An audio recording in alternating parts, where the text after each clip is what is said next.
Hi, everyone. You're welcome again to another beautiful episode of Leadership and Leverage, where we have candid conversations with leaders from different industries. And today we have someone I respect a whole lot, and the person of Onyeka Akuma, the founder and CEO of Treepz. Welcome to the show, Onyeka. Thanks a lot, Chikodi. Thanks for having me. Thanks for the invitation. And I'm looking forward to a great time of sharing. Thanks so much for inviting me to this. Thank you so much for accepting this. I remember when I connected with you on LinkedIn a few years back. I've always been a fan of what you're doing. I know we may not have had opportunity to, you know, converse like this, but I've always loved what you've done in the tech space. I know it's not easy.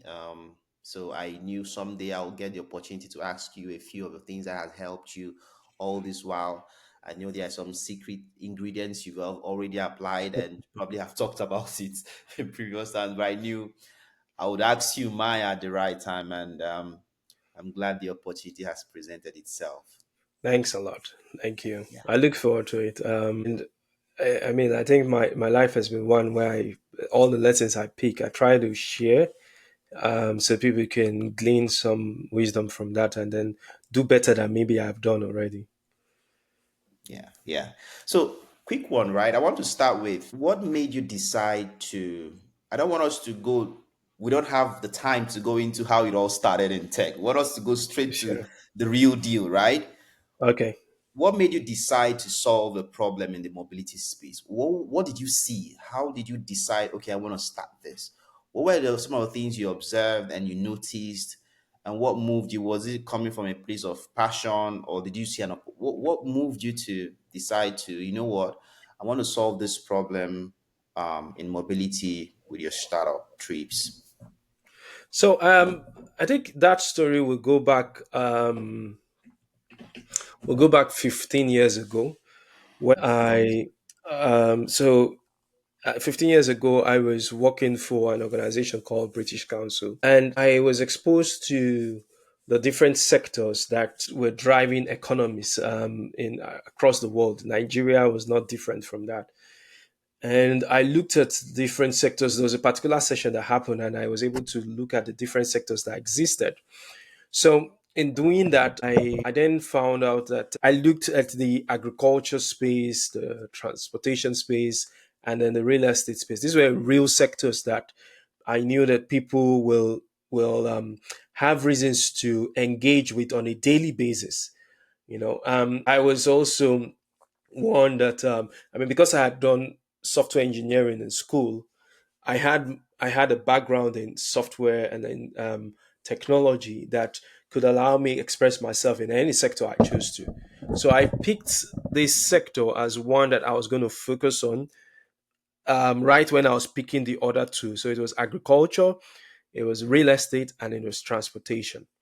Now, I wasn't ready at that time, 2009, to jump into any of them to start building solutions for them. So that meant that I would be spending time in other organizations, building my skills and getting ready. And then also, I didn't want to come out into the market with a solution that I was going to be another copycat of another solution that existed. I didn't want to do that. So I was deliberate about looking at something different. So I had done something in the agriculture space. 2 years later, I did something in the real estate space. And then 2 years after that, I just was observing how people use transportation services. I had a very interesting experience using a bus service. On a particular day, I had traveled across Lagos in Nigeria with several other transportation means. And when I used the bus service, I had a panic attack. I couldn't believe how terrible it was commuting with buses. I had done it in the past, but I was experimenting on this again in 2019, in the beginning of 2019. And I couldn't understand why people were still using buses the way they were using it. And I wanted to change that. So the spark came from that. While 10 years before that incident, I already knew I was going to do something with transportations, but I wanted it to be different from what existed. The spark came from observing how people were going to work in the morning and come back in the evening with the bus option that was available to them at that time, that I felt it wasn't acceptable for individuals to continue to experience the uncertainty, the unsafety, and the unstructured manner of commuting in busy cities around the world, especially in Africa and cities like Lagos. So I think that was where it started from. Brought a team together that believed in creating a solution for that, pooled all the resources we could get together, and said we wanted to bring a solution that will allow people to move from point A to B in a seamless manner, the opposite of all the things I faced, in a structured manner, in a safe manner, in a conducive manner. One that, I used a perfect example. I want to be able to bring out my laptop and use it in the bus without being scared that somebody will mug me and steal it from me.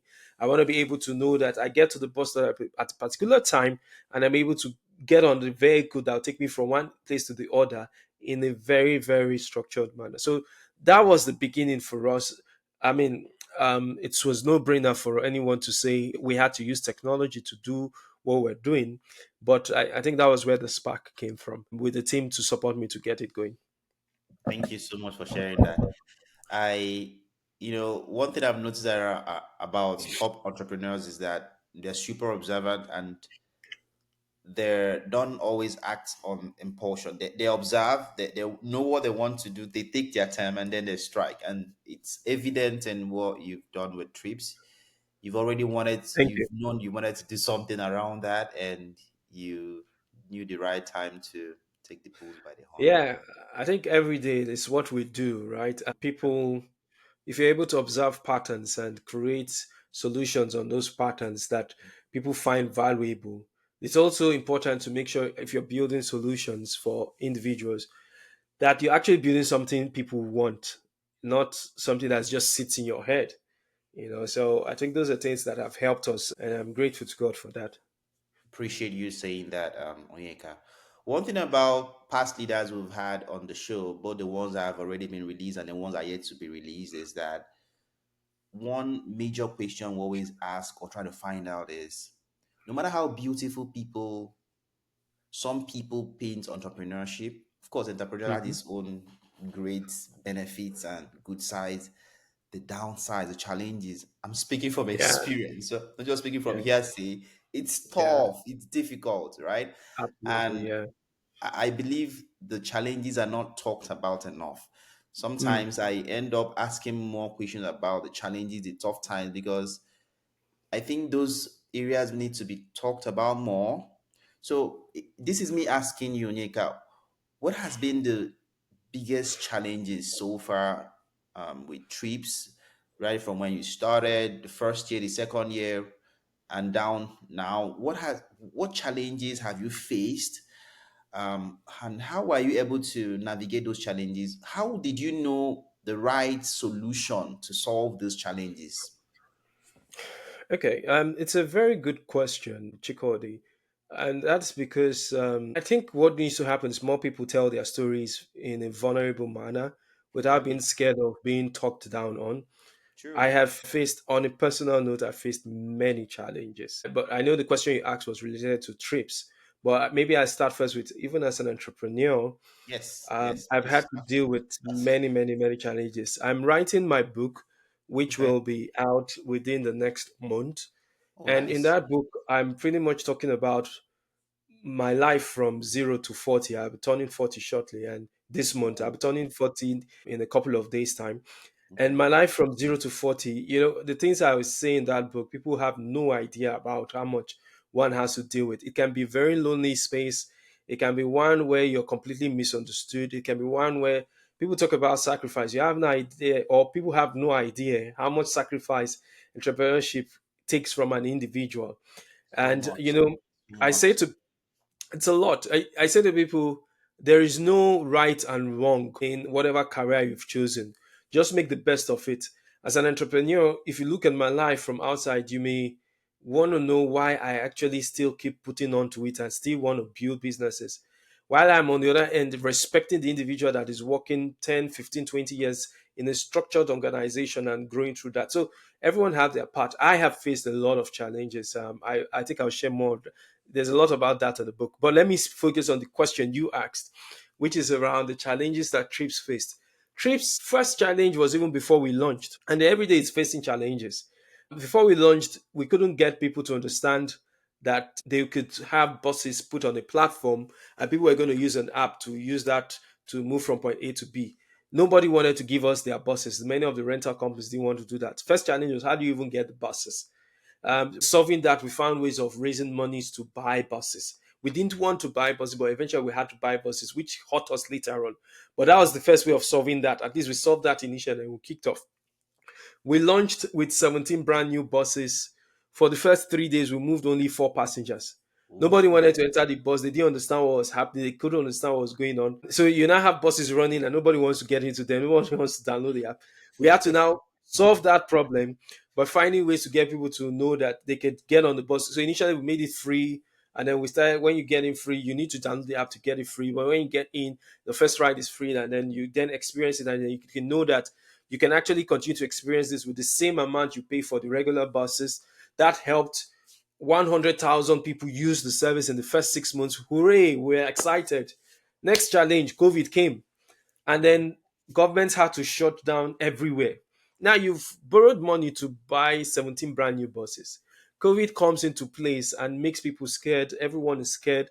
And then they have to shut down the entire world.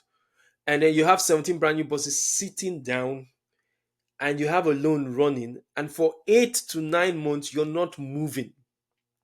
And every day you're looking at those buses, you're like, your loan is running. People are hungry. You've not even raised money yet. And there was a challenge of what do we do? We had to remove the seats from the buses and then got the buses to start moving medical supplies and food items because that's the only thing we could move during the lockdown. And that was how we were able to at least get some money to put food on the table of people. When they opened up the roads again for people to move, you started with 30% sitting space, 50% sitting.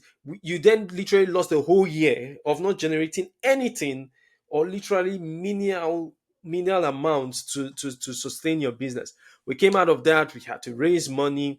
When we raised some money, we then got some recognition. We raised some capital, got into an accelerator program. People talked more about the money. They didn't talk more about what we're handling with the money. We then scaled a bit with that, expanded into more countries. There came the challenge of there's a way Nigerians do things, and there's a way Ghanaians do things, and there's a way Kenyans do things, and there's a way Ugandans do things. And then you're expanding, and it's good that you're expanding, but you're having to deal with different cultural shifts. And then we dealt with that, and then we're scaling. Then we got to a point where we knew that our business was not making enough money to be self-sustaining, and we had to remodel. And that remodeling made us look like the business had gone down because in remodeling we started moving individuals in corporate organizations, which meant we Yeah. couldn't brand our bosses any longer True. because you can't move the employee of a company and you're branding it Trips. So when we removed the branding from all our bosses, the next thing we started hearing was, oh, Trips had gone down, they're no longer in business because nobody could see the buses again on the road. Yet we had Yeah. more vehicles on the road than we had ever had. And then we had to start dealing with the challenge of restructuring from moving from a B2C business to a B2B business in order to grow the margins. You deal with the challenges of letting more than 30% of your team members go as a result of the restructuring. You deal with the challenge of convincing your shareholders why there's a change in model and this will work out. So many of those challenges. But some of the things that helped us was we're not scared to try. We very quickly put a corporate structure in place that saved the management team with having a board of directors that brought some insight into what we're doing as a business. Three, we try to get the best hands on the team at every point in time. And then when we deal with a situation where a person does contrary to what they were brought in for, based on their performance, we let them go and replace them very quickly. Four, we'd like to make mistakes very early before we scale so that we can manage it small, and then by the time it starts scaling, we know that this is a well thought out structure, that your risk assessment has been put in place to manage that. Five, we shut down the noise outside and focus on what was real business for us inside. And we got to a point where we now Trips is profitable and it's able to use the monies it's making to sustain the business. We've not really been running this business in the last 20 months with investor funds. We've run out of investor Ooh. funds 20 months ago. And so our operations and the scale of what we're doing today is coming from the revenue we're making. But I wasn't in this position 3 years ago to say this. I mean, at that time, you're raising money, you have to raise money to continue to sustain your business. But now we find ourselves where we do. And I'm grateful to God that we're able to take the courage to do that, have the right team members to support that, have the board to support that, have the patience from shareholders to allow us to do that, you know. So I think it's just, if you leave me, I would keep talking of the challenges, but maybe more on. I wanted to give a highlight on some of the solutions also that we explored. Yeah, I love what you said about failing early and trying to find your feet, because resilience and adaptability are key things when it comes to leading a team. You feel you don't want to stay there too long. You want to start thinking of ways to solve the problems and move on. One key thing that leaders grapple with today is managing people. you, Mm, you can't run away from it, right? You said something around it a few minutes ago around trying to get a replacement or letting people go sometimes. To you, Onyeka, this past years, even before founding Treepz, how have you been able to find your way around people? It's difficult to lead people. It's yeah, difficult. It's difficult for yeah, them to even help them understand where the company is heading. yeah. Sometimes you deal with people that are struggling, battling with some personal things, and they are great team members as well. So, how do you manage, what's your philosophy to managing people, both the ones that are doing pretty well, getting them to keep performing at the top level, and those ones that are still coming up, that there are potentials, you still have to train them. What's your take on managing people and how do you approach it? Okay, good question, Chikodi. So in 2010, I had a reason to interview the first person I was going to employ to work with me. And maybe not the first, really, because my first employee ever was when I was 15. I recruited a person to handle my business center, but like in a structured environment, right? Yeah, And from that time to now, I've recruited over 600 people, whether it's that's to a work with lot. me, yeah, or to work in the startups that I've built within this period. And what I've come to say is the whole process of managing team members starts with the recruitment process. One of the things that I've established in my companies today is we when you're going through the interview process to join us, you would come in first for competency. You go through that process, then you come in after competency. We want to see you as a team member. You go through the process of the team observing whether you can actually work with them as a team member, dependent on who your line manager is going to be. That process happens. Then the final one is usually on core values. And I'm usually involved many times in this part of the recruitment process where you're trying to identify team members that have similar core values as you have. So many times people will go through the first two process, they get to the final one, and we discover this person doesn't have the right kind of attitude that will fit the rest of the team members as it concerns how they work as a team, their sense of humility, their hunger to learn, their speed of execution. And immediately we start thinking about other candidates at that spot. So I think it first starts with the recruitment process. And what I've done with my startups, the first person I usually recruit after my founders is the head of people or HR managers, as you were. Because if you're going to be responsible for recruiting 10 people or 100 people, they will go through that HR manager. So I Yeah. want to make sure I get the HR manager's place well taken care of. And then I speak to the HR manager about the kind of culture I'm trying to build in the organization, which will influence the kind of people we should start recruiting. So that I want to enjoy working. We spend 5 days in a week working with an individual. I don't want to work with someone that every time I think about the person, I have a heartache. What am I going to get next from this individual? I want to work with someone that I can I can depend on for their competence. I can depend on as team members to get us the desired result we want. So I start with core values. I move into my recruitment process with the HR manager first. And then in managing people, when they've now come on board, my own style of leading is one that is very open. I constantly have regular meetings with my team members to share what is happening as a business. And then I also delegate very quickly. So from top to bottom, there are delegations at different levels. I also let team members know this, or my team members know this. From the first day you enter the organization, we start planning for your exit. Because if you have that in mind, and this is how we do it, if you have that in mind, we tell you that there are two, or I tell them that there are two times we'll remember you: the way you entered, the way you left. Everything that happens in between is then your legacy that you leave for the rest of the team to remember. But for your leaders, the most times they remember the way you came in, the impact you had, and the way you left. So don't spoil the door when you're leaving, right? So we tell our team members, we communicate to them openly, and we make them understand that you're coming in to contribute while you're here, and the time you're giving to us. Do your best, because tomorrow is the relationships you've built out from this that you will use in the future. And speaking to that, I have colleagues, team members who have gone on to launch their own business that have eventually maybe invested in or have come back to invest in my business. I have colleagues that have invested in my own businesses as well. I have some that have become serial entrepreneurs. I have some that have become stakeholders in the ecosystem that is helping other businesses to thrive.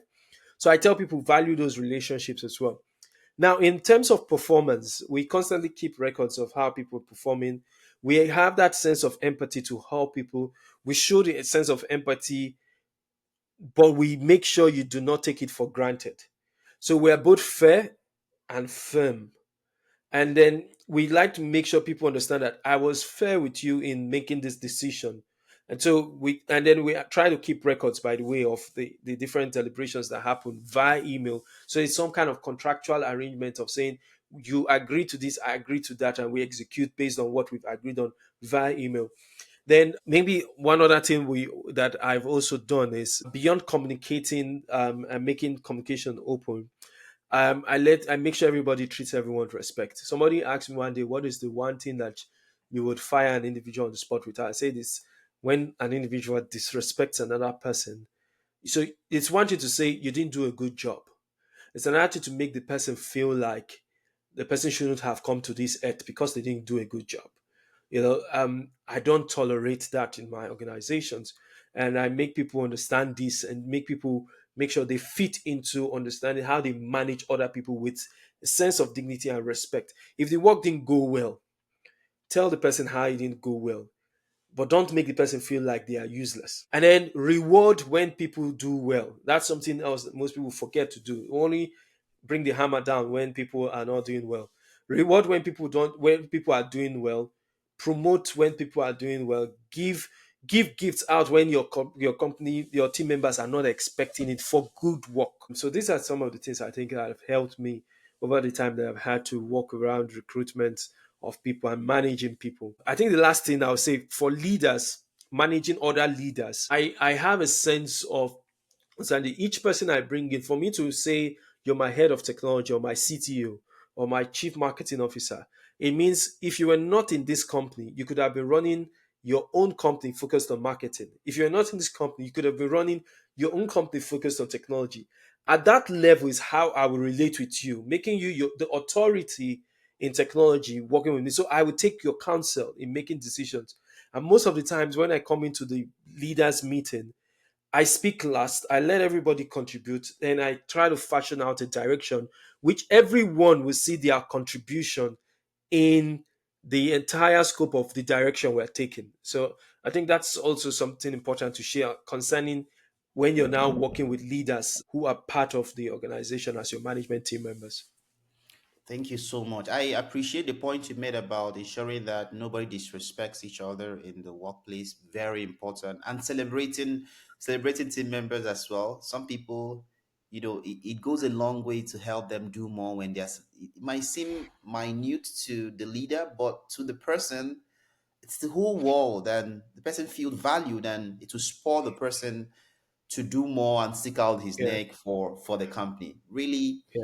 really, these are gems you've shared. Onyeka, I wanted to ask you personally, do you think there are some mistakes you've made along the way, even if before founder trips or while founder trips, these years that have passed building companies, what are some mistakes you think you probably have made? Or if you were to go back, what are some things you probably would have done differently in some startups that you founded, or some things you feel like, if I had this experience 5 years ago or 6 years ago or 10 years ago, I probably would have done this differently. Would you mind sharing with us? Yeah, so when I'm asked, so I'm going to answer the question about mistakes I've made to learn from. Hmm. But when I'm asked about going back and changing something, I will not change anything. If it, because the Onyeka I am today is Yeah, a product of everything I've experienced in the past. true, true. Makes a lot of The sense. knowledge I have of what I would do better now, I won't have that knowledge if I didn't do worse than I did. If I didn't do a terrible job in the past, not all lessons are taught. Some are experienced for you to Yeah. really get the grasp of what you need. So I wouldn't change anything, but in the future, I know what to do better. Okay. So if I encounter that scenario again, I have a better idea of what to do. And so from that perspective is where I'll speak to mistakes made that I will not repeat in the future, or pray not to repeat in the future in Exactly. whatever form they come that is similar to that. So some of it has been um, identifying co-founders based on experience as against based on their passion and their zeal to learn and humility to want to do the work. I made a mistake of recruiting at some points, not just co-founders, even managers at some point where I essentially dwelt on the experience of the individual as the golden ticket to getting things done. But then Mm. the individuals come on board and have their own agenda, they have their own plans, and it doesn't align with yours. Not that they are terrible people, but they just have a different target that they are taking in life. And that created so much issues. I've had one business that had to shut down because of that, wrong recruitment at such a high level.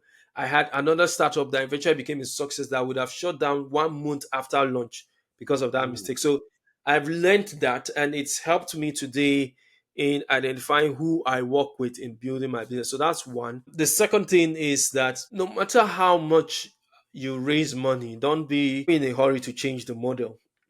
Mm. um, I've raised money, and usually when investors give you this money, is to double down on what you were winning on, not necessarily to now start implementing all the dreams and ideas that you had in your head.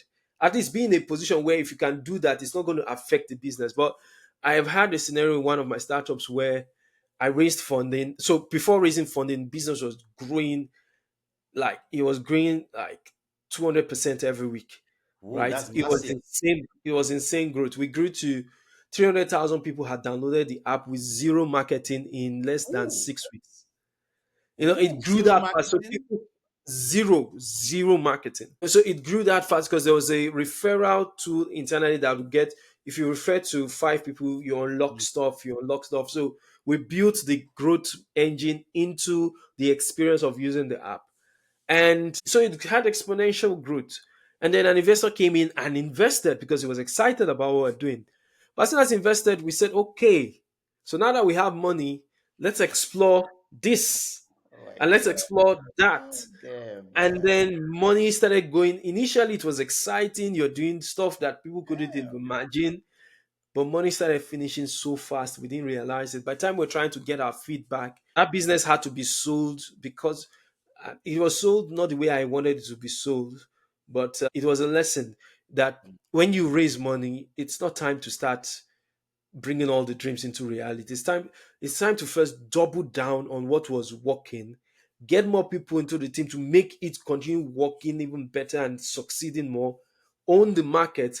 And then I've also learned from that experience also, I will fuel the exploration of my dreams from the revenue that my first idea has generated, as against, except I have investor funds that I'll call experimental funds to try out new things, which will not affect my bottom line.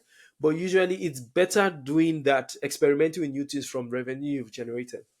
Another lesson I've learned is never to do any business that I do not know how I'm going to be generating revenue from day one with the hope that it will eventually get to this place and then start making money. No, I'm never doing that again. And it's one of those things that have helped me even coming into trips. I must see the money from day one. I must Hmm. understand by this time and that time with projections, not just on paper, but Yeah. with what we will be making in our bank account, we can see where our business will get to at a particular time. Maybe the last thing I'll say is when someone is initially promising and good for the team turns Yeah. out to be counterproductive, get them out fast. Get them out fast. If you don't do that, small cracks can lead to big valleys. and they can Mm, cause serious problems for you. So mm, pay attention to those small cracks, and if you can work them out, mend them quickly. If not, if you find someone that is counterproductive, no matter how skillful, okay, another thing, no matter how skillful they are, if they are not fit into the system to make things work and they're being counterproductive and affecting other people's morals, get them out fast. mm. So I think that those are five things to share. And Onyeka, if like it felt like you were talking to me directly, like talking to me directly. I love what you said about, that thing that is working. There's no need to change it. Double down on it. Just invest more in that thing that is working. That's Yeah, really that's a solid yeah, advice. Don't change yeah, it. It's working. It's making money. It's getting people coming. So double down on yeah, it. Makes a lot of yeah. sense. No doubt, Onyeka.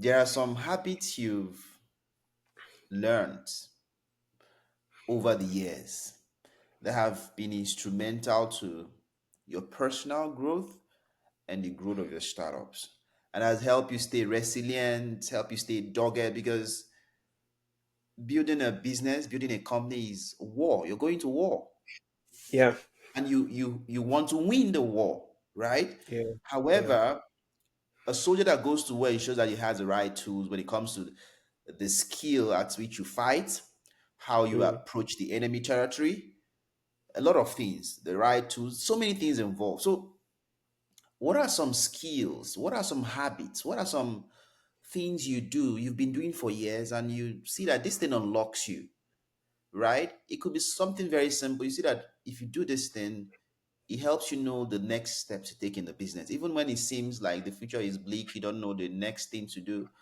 But you know what? You take one step backwards and you do that thing, and it unlocks you, right? So what is it that you do that you would want other leaders to as well try to learn or inculcate or include in their systems or processes to help them get better at what they do? What would it be?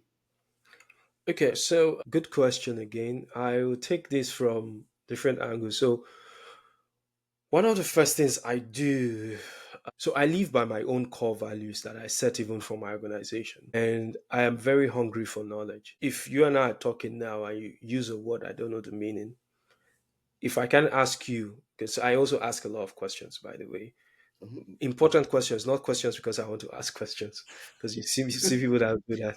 Yeah. If you say a word or you say something I don't understand, I will immediately want to check what's the meaning of that word. How can I use that in the interpretation of what I'm sharing? So I'm hungry for knowledge. I'm humble enough to know. I mean, when the person says he's humble, they say he's not really humble. But I think in the context of what we're talking about now, Yeah.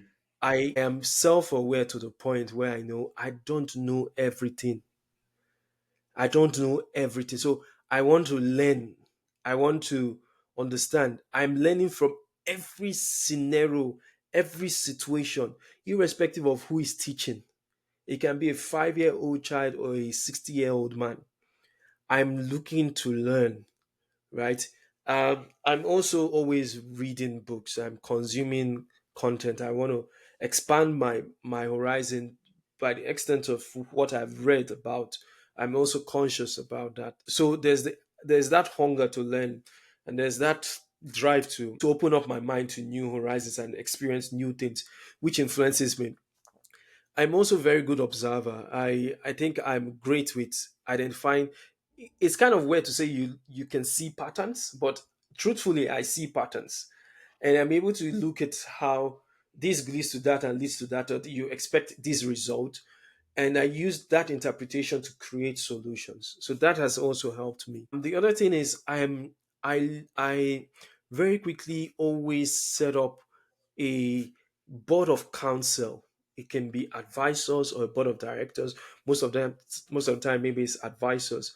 So I always have a springboard to share conversations related to my business or my person or my relationships, to get counsel from people that have gone ahead of me, to learn from them. I do that on a one-on-one basis. So I have mentors per season based on where I am per time to help me with different areas of my life. I'm always going back to them to learn, and I keep them close by making sure I don't just learn, I give them value. So Mm, where I can also help my mentor do something that they find truly valuable, I do it. So that it's not just a one-way traffic of just keep receiving. mm, So I do that as well.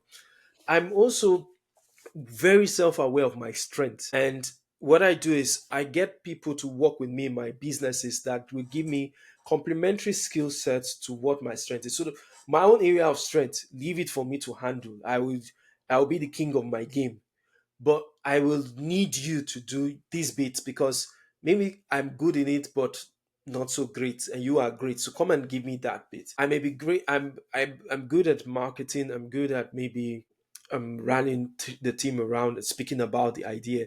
Somebody else may be good at negotiations. I may not be good at that. Someone else may be good with sales. I may not be good at that. Someone else may be good with technology. I'm not good at that. Maybe I'm good, but not as good as the other individual. So I found ways of identifying the right kind of people I call my initial team. I think the team has been very instrumental in a lot of the successes I've had with startups.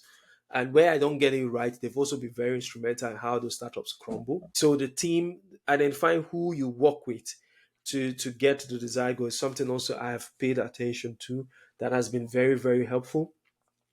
I also value relationship capital. It's you will see this in all the things I may have shared already, but I value relationship capital. I'm able to call that in when other people need to pay for service. I can use relationship capital to call things in to get things to work for me. At least in the early phase before we start making money, then we start paying the individuals. Relationship capital doesn't just extend to client contractor relationship, but even up to my team members. Today, I mentor over 100. I have a group of over 120 entrepreneurs I mentor. Out of wow. 120 of them, about 25 of them were my former employees who have gone on to build their businesses, have raised maybe over 5 million, $10 million, but they are still within that sector, that network. Some are there, some I do one-on-one with across the world today. And it's not just maybe in Africa, it's across the world.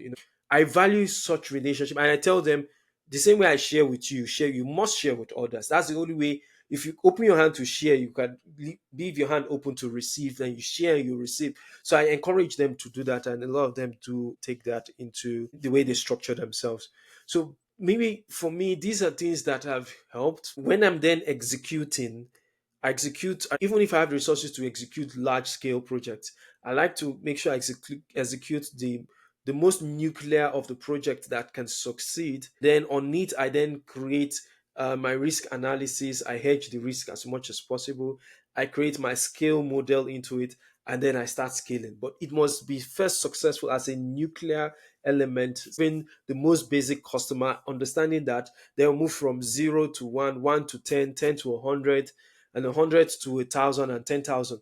Because if you go from 1 to 10,000, all the things that happen in between, it can be overwhelming if you've not experienced that growth in a gradual phase of learning and hedging the risk involved with such growth. So I think those are things that have helped. The last thing is I would say is I think one of the things that have helped me greatly is also my ability to stay calm even under pressure, especially from a business perspective.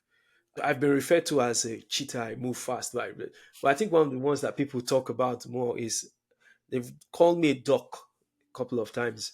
That on the surface, it looks so calm, but underneath it, there's so much paddling and so much work happening. I've found ways of mastering that art of. I mean, it's not like I won't have an outburst, and maybe I've had a couple of outbursts, still with respect, but I'll let Mhm. people know when things haven't gone according to plan. Yeah. But you will find me primarily in a position of staying calm when there's pressure, when things are not going according to plan. And I try to see through the storm where we can find a solution from. Sometimes it makes you look like you're stupid. Sometimes it makes you look like you don't know what you're doing. People expect you to say something. But when you then say something or when you then act, they then see a calculative move in how you've handled that situation, and you reduce the scars. I mean, there will be scars, yes, but you reduce the scars, you reduce the after effect of pressure, and you're able to bring that calmness. Sometimes can translate to the rest of the team, so that there's not you don't have chaos all over the place in how you handle issues. So I think those are things that have helped helped me majorly in leading the businesses that I've done. Thank you so much for sharing that. I love the point you said about giving value and you know taking relationships seriously, right? Yeah, Maintaining relationship. You never can tell when it would come handy. Sometimes relationship would open doors for you in places on a yeah, normal day you can't even get into. Uh, yeah. Appreciate you saying that. That's very true. I've seen it work a lot of times in my personal life relationship. Um, would you mind sharing with us the reason why you know the new app that Treepz is launching? We could wrap up with that a bit, and then share with us future plans on where Treepz is heading to in the next few months and years. I know Treepz is launching a new app pretty soon, so what was the reason for the new app? Was Trip trying to achieve with that? And you know, future plans we're looking forward to from Trips. Yeah, so I think speaking to the app, it became necessary to come up with it to create solutions for employees of organizations that use our service to move from point A to B. So what we've done is we've created a solution for that, but put all the other things we do into one app. Okay. So we do vehicle rent. You can rent from a database of over 2,000 vehicles on our platform. Okay. 680 of them verified already. So you can Mm, rent vehicles from different countries, Nigeria, Ghana, Kenya, Uganda, on our platform. You can also do rent for a purpose of 1 day trip, airport transfers, and also that is there. We've been doing employee transportation. It's been on another side. And so what we've done is in this app that we're releasing, both elements are now in the same place. So oh, the okay. same app that will allow for employee commute will also allow you to rent a vehicle if you want. And we Okay. also and then it's not just in one location. You can do this in 16 cities across 4 countries in Africa. Oh, So that's nice. the essence of what this does. On the employer's end, they have a dashboard to be able to monitor and track how the employees are checking in, checking out, and then they can Mm, provide other services to their employees. So this is what this particular solution is doing. How we scale it from here is there are several partnerships coming with mm, several other organizations that want to use the Trip solution. So we're looking at that. We're looking at expanding into more countries. nice. Today we are active in 4 African countries. I think by the end of 2025 we should be active in about 6 or 7 countries in total in Africa, and Wow. maybe 1 or 2 other countries outside of Africa Oh, before the end nice. of next year. So those are plans we have in place, but it's all around. I mean, we don't want to change the script. We want to double down on what is working for us around Mm, employee transportation and the vehicle rentals, and then just see how we can expand into new markets to repeat the same thing in those markets. So that's where Trips is looking at. Eventually, there are talks about doing things with electric vehicles. There are talks about doing things with different other modes of transportation. We will look at those options in the future, but for now, yeah. it's just these two things we're doing with the app that we have in people's hands. Yeah. Onyeka, I love what you're building. I'm not saying this Thank you. because we're on camera. I wouldn't want to have conversations with someone I don't like what they are doing and I wouldn't want to Okay. learn from. So I know you hear this often, but you're doing an amazing job. I know it's Thank not you. easy. Where you're coming from and where trips at the moment, it's not easy, but just keep doing what you're doing. Thank You're you. giving us a lot of hope, Thank encouraging you. us. Appreciate that. And thank you so much. And looking forward to having you back again sometime in the future to talk more about the That's next level of trips and what you're looking to achieve more in the mobility space. Thank you so much, Onyeka. Thank you very much, Chikodi, for having us. I'm really grateful. It's remarkable. We're 5 years old now, and Ooh. yeah, we've served 5 going to 6 million customers. I think Ooh. maybe by the next time we'd see, I want to be Yeah. able to say we've served more than 30 million of them, and Yeah. we're in a number of countries. I look forward to sharing that with you in the future.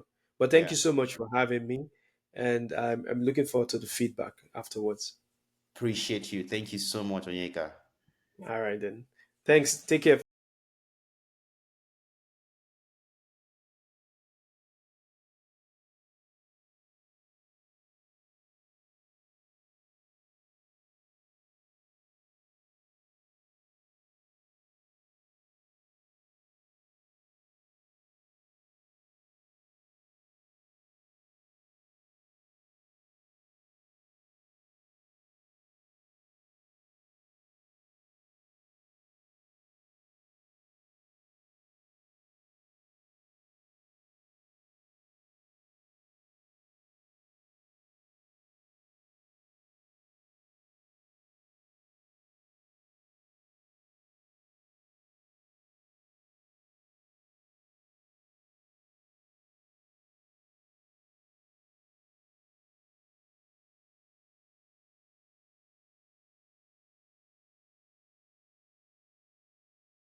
Hi, Grace.